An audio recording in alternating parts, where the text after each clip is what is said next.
Alrighty, let's talk some more about one-sided limits. So practice problem number 2 asks us to explain what it means to say that the limit as x approaches 1 from the left is equal to 3 and the limit as x approaches 1 from the right is equal to 7. And is it possible that the limit as x approaches 1 exists in this case? Well, according to that definition that we just learned, the limit, right-hand limit doesn't equal the left-hand limit, then the limit doesn't exist. So we know the limit as x approaches 1 cannot exist in this case, because if we look at x values that are less than 1, our outputs get closer and closer to 3. If we look at inputs or x values that are greater than 1, the outputs, f of x, get closer and closer to 7. Now let's look at this example. I'm going to make it a little bigger so I can see it better. We look at the graph of the function and use it to state the values, if they exist, of the following. And actually, I'd like to be able to write those answers down. So let's close this down. And I'll move this over here so we can write these answers down. So first we want to look at the limit as x approaches 2 from the left. And this is example 7, so I'm going to label that so you'll know exactly what it is when I scan these in and post it for you. Limit as x approaches 2 from the left of our function. So as x approaches 2 from the left, we're following the graph as it approaches from the left-hand side, and our outputs are getting closer and closer to 3. There, now we can see it. Now we want the limit as x approaches 2 from the right-hand side.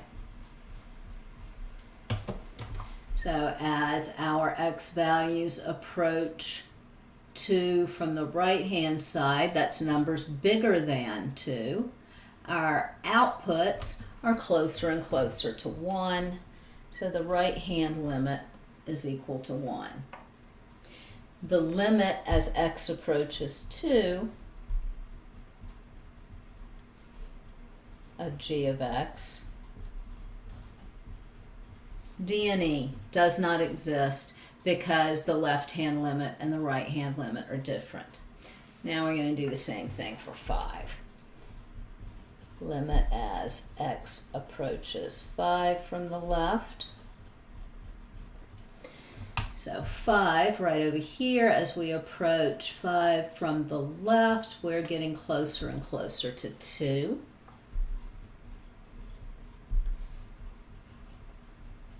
The limit as x approaches 5 from the right of g of x. As our inputs get closer and closer to 5, numbers bigger than 5, our outputs again are getting closer and closer to 2. So the limit as x approaches 5 of g of x is equal to 2, even though g of 5 is equal to, I'm going to call it 1. It looks kind of like 1, yeah. Maybe a little bit bigger than 1. But the limit and the function value do not have to be the same. The function value at 2 does not exist because we have open dots on both ends of our graph there. And this talks you through that.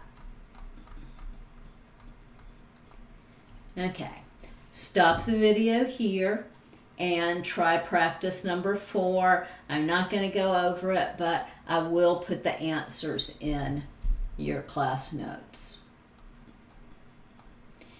Let's look at one of these. We'll do practice number 15. Let's make this bigger so I can make that a little smaller. And then we can see the directions and my paper. Turn this over and we'll start with number 15. If you have graph paper, you might want to use that. We'll just do the best we can. I do actually have a ruler right here that belonged to my daughter when she was in elementary school.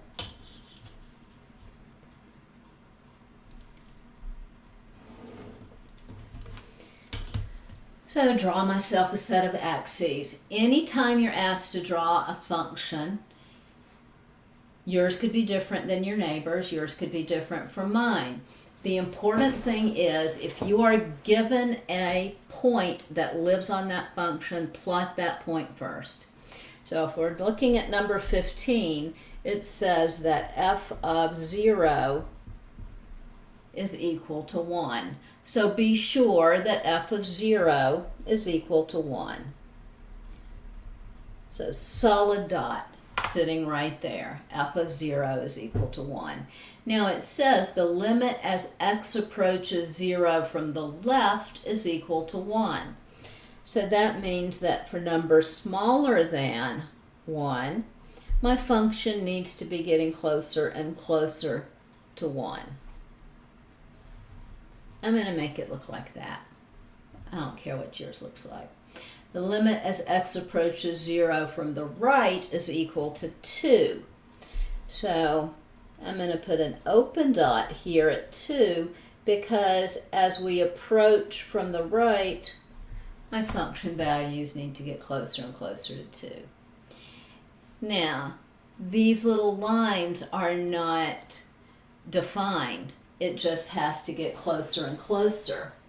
I could even grab a different color. Maybe yours looked like that. And this one could have been just a straight line. It doesn't matter as long as it's getting closer and closer to what the limit needs to be. Now, since students really struggle with drawing pictures, we'll do one more example and then I'll leave the rest for you to do. And because I know if we were in class and I asked which one you wanted to see, you would say 18. We'll do 18. So first I'll make myself another set of axes.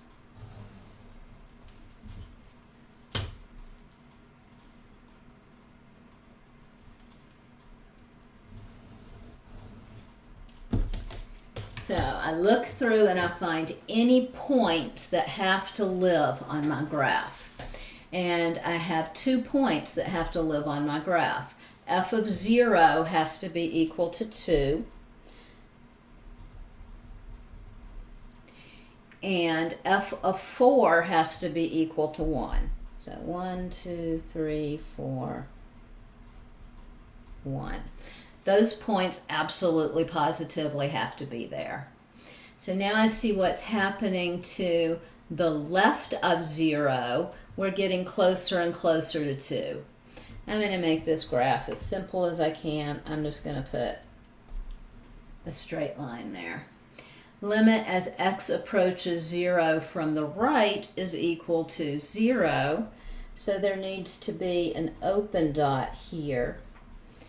Now I want to see what's happening on either side of 4.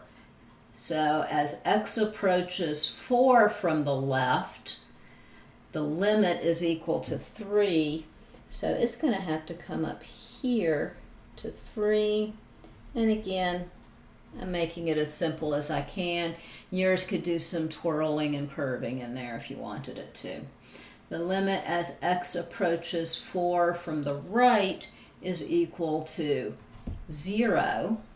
So from the right, it has to be here at 0. And just so you can see it and it's not living exactly on top of the axis, I'll let it look like that. Yours doesn't have to look exactly like that. You just have to be able to look back at your picture and make all of those limits true. So the limit as x approaches 0 from the left is equal to 2. The limit as x approaches 0 from the right is equal to 0. The limit as x approaches 4 from the left is equal to 3. The limit as x approaches 4 from the right is equal to 0. And then we got our correct function values in there.